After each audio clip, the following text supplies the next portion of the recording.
Chapter 17. Solomon willingly sowed the miracle seed of time toward his dream. Time consciousness is the greatest difference between the poor and the prosperous. As I have mentioned several times, the famed billionaire Sam Walton refused to invest in a company based on what it would become in 18 months or 2 years. He was a long-term thinker. He studied what the company would become within 10 years. He thought generationally.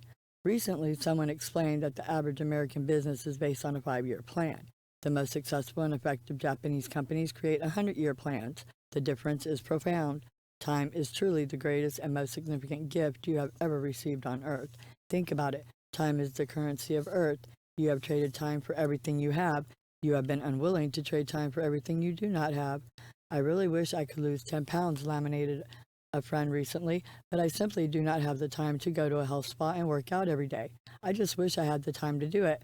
Now, that very evening, my friend watched a television movie for 2 hours. She was willing to exchange her time for entertainment, but not for a healthy body. Whatever you do not possess right now, you have been unwilling to sow the seed of time to produce. A major difference exists between the poor and the powerful, the pauper and the prosperous. That difference is the management of time. Consider what I wrote earlier. I have never met an impoverished person who was conscious of time. I have never met a prosperous person who was not conscious of time. I would never hire anyone who refuses to wear a watch or have an answer machine on their telephone. Why? Because their indifferent attitude toward time is a prediction of their life. Time is the most precious gift we are given in this life. When we are unwilling to protect, cherish, and celebrate it, we have deliberately sabotaged the master key to successful living. I shared this recently at a conference. When I finished, a young man came up to me and laughingly said, "When I want to know the time, I simply ask everyone around me. They tell me." He missed my point and in a few short sentences had managed to reveal a major flaw in his character. It was tragic to hear that he deliberately squanders the gift of time he has been given. It was even more tragic to see his willingness to destroy the focus and gift of time for those around him. The greatest concert pianists on earth invested their most precious gift to develop their talent, the gift of time. The greatest painters our world has known, those whose work adorns our museums today, invested their greatest gift in the development of their talent, the gift of time. Show me the barren forest of friendships where the leaves have been stripped, and I will show you a forest where the seed of time has not been sown. Show me the empty desert of dreams where creativity has never flourished, and I will show you a desert where the seed of time has not been sown. The gift of time is also evident on the other side of extraordinary and uncommon achievements. When you open a health magazine to see a sculptured, firm, and healthy body, you see that the seed of time has been sown. Show me greatness, and I will show you someone who has purchased success with the currency called time. Show me an uncommon, flourishing, and prosperous business, and I will show you someone who has planted the seed of time deep in the soil. Picture a lovely, relaxing afternoon drive in the countryside. As you slow to turn a corner, you look to your right and imagine this scene. Bushes, weeds, and thick brush. A sagging barbed wire fence, leaves piled so deep that you can barely see through the brush. Thorn bushes growing high and wild. Running is impossible, and a walk would quickly become a cutting, flesh-tearing, difficult experience with limbs tearing at your shoulders and thorns and thistles ripping your face. In your wildest imagination, can you imagine anyone investing their money in that thick foliage and wild branches of this forest? It is the most undesirable place. In fact, your instinct is to speed up to leave this distasteful scene behind as quickly as possible. Now imagine that you drive a few miles down the road. As you come up over a big hill heading for the freeway, you suddenly look off to the right again. The scene is breathtaking. Beautiful trees line a winding road with a gate. Flowers of every color dot the landscape. The grass is cut neatly and close to the ground. It looks like 20 full-time gardeners have sculptured in the landscape just for you. It seems like heaven on earth. You drive through the lovely park-like atmosphere and see your friends waiting inside the open gate. What made the difference? Someone took the seed of time and turned a jungle into a park. Pulling weeds, pruning bushes and trees, and carefully sowing time have created a small paradise. Every time you drive down the highway, you can see where the seeds of time have been sown. The ugly places never received such attention. The beautiful places were costly, but the rewards are limitless. Now picture your life's journey as you pass through the jungle moments of your life where the bristles, thorns, and brush make passage impossible. Remember that the seed of time can make the jungle a paradise. It may be a relationship or a struggling business that cannot get off the ground. The seed of time is the unrecognized ingredient. Show me the uncommon child, confident, enthusiastic, and zealous for his or her dreams and goals. Somebody has sowed the seed called time. Show me the laughter, exuberance, and vibrant excitement of a teenager going to work each afternoon, and I will show you a life where the seed of time has been sown.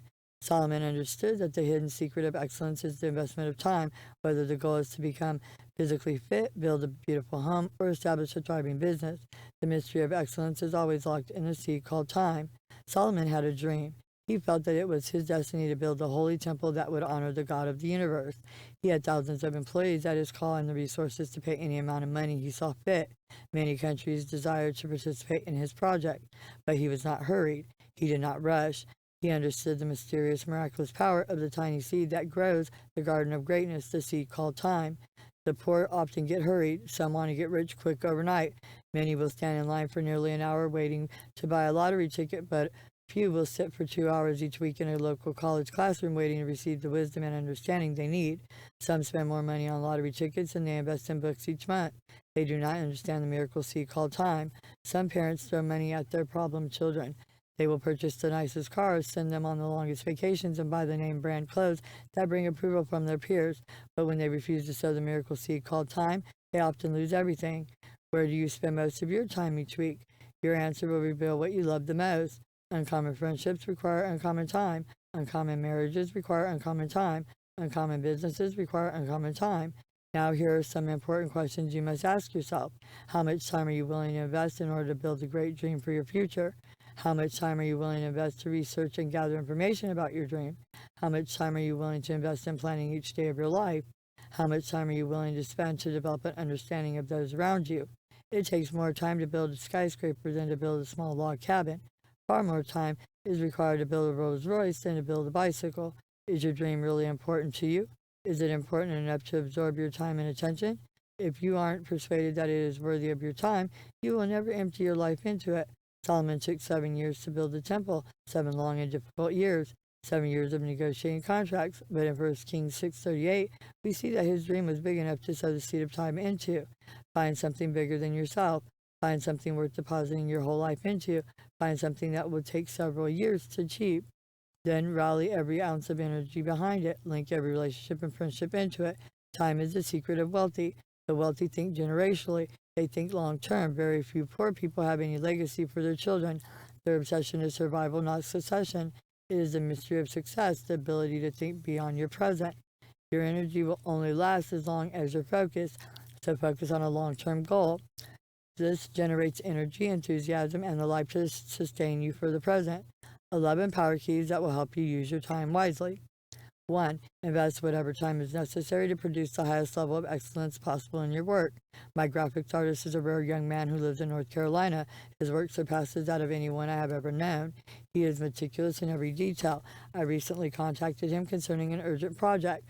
Chris, I desperately need the cover of a new book, but I am going to press immediately and I need your attention.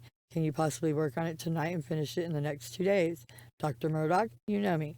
I will do my best to accommodate your schedule, he replied. However, I will not permit anything to go out with my name on it that is not the best I can possibly make it. I will not do sloppy work or any cover that I would be ashamed of. Give it to someone else if you have to, or give me the time I need to do the best job. That is the secret of his extraordinary gift. Martin Luther King Jr. said it well. If a man is called to be a street sweeper, he should sweep streets. Even as Michelangelo painted, or Beethoven composed music, or Shakespeare wrote poetry, he should sweep streets so well that all the host of heaven and earth will pause to say, here lived a great street sweeper who did his job well. Someone has said the quality of your product will be remembered long after the price you charge for it is forgotten. Do not start anything you do not intend to finish well. 2. Put quality into every conversation in which you are a part. When you open your mouth, speak clearly, appropriately, and completely. Strive for excellence in every word that leaves your mouth. Put thought into it. Put time into it. Build the consciousness of quality in every single situation of your life. 3. Guard the access you permit others. Everyone should not have the same freedom towards your life. Intimacy should be earned. I refuse to allow anybody to walk off the streets and meet me for an appointment. My goals are golden. My plans are prosperous. My appointments must be appropriate. Booker T. Washington once said, excellence is to do a common thing in an uncommon way. Qualify anyone who enters your personal arena of life. What is the criteria for relationship?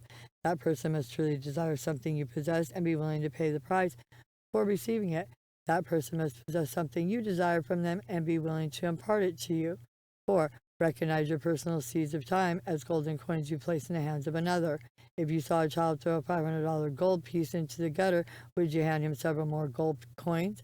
Only a foot would do that. Yet every day, grubby, greedy, and clutching hands grab the gold coins of your time and throw them into the wind. Guard against this by pinpointing parasite relationships. Avoid problem people who do not value the gold coins called time. 5. Invest time with the mentors who impart to you. Your mentor is something you cannot receive from anyone else on earth. To receive it, you must linger long enough in his presence for the impartation to emerge. 6. Take time to establish a reputation for integrity. Solomon knew that a good name is rather to be chosen than great riches. You can read this instruction in Proverbs 22:1. 7. Control the climate and time of every appointment. I mentioned this earlier. It's worthy of emphasis. When someone schedules to meet you at 3, schedule the end of your appointment at the same time. I will meet you from 3 to 3:30.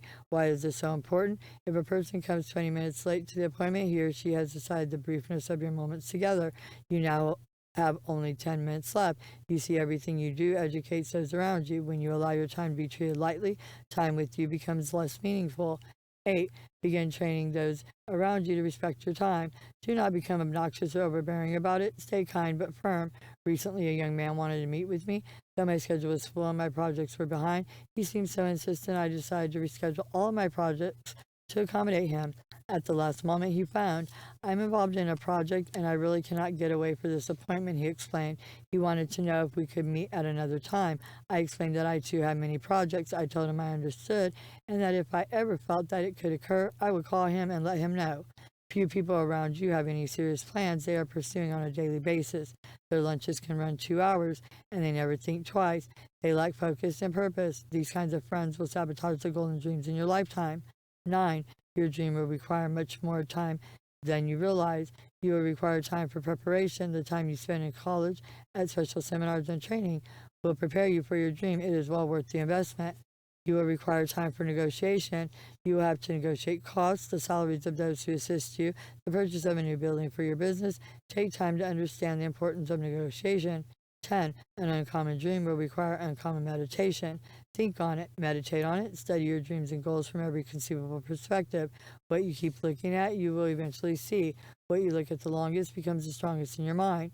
Solomon knew this secret. In Ecclesiastes 3:1-3, he wrote, To everything there is a season, and a time to every purpose under the heaven, a time to be born and a time to die, a time to plant and a time to pluck up that which is planted, a time to kill and a time to heal, a time to break down and a time to build up.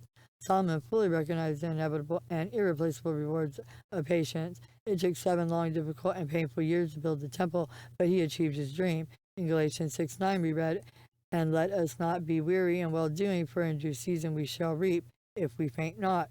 11. Invest in a time management plan, but make it small enough to carry with you and keep it handy at all times. It should be big enough for you to write down your dreams and goals for each day and week. Explore various types of day timers.